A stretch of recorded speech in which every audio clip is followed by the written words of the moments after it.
برای بستن پریز تلفن و پریزهای تلفن ما خیام الکتریک خدمتتون عرض کنم که این سوکت های تلفن ما 4 تا خار داره، یه جفت طرفینه، یه جفت وسطه. ما الان واسه تلفن که بوق بده باید قرمز و سبز که میشه 2 تا خار وسطش، طرفینش هم زرد و مشکیه که واسه کارهای دیگه استفاده میشه. یه 4 تا پایه داریم ما ازش استفاده میکنیم واسه بستن طرفینش.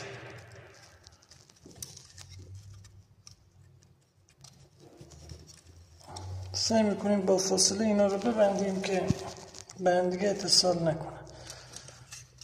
حالا اگه پیچای وسط باز بشن بهتره، وقتی تکون میخوره سیمان قطع نشه.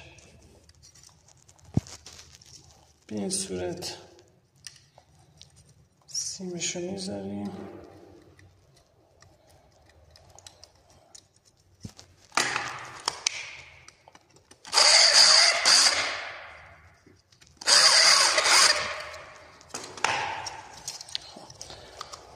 سیم تلفن رو اینجا میزنیم.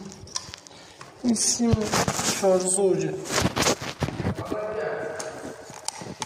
یعنی 8 رشته داره. 8 رشته شو وصل میکنیم. به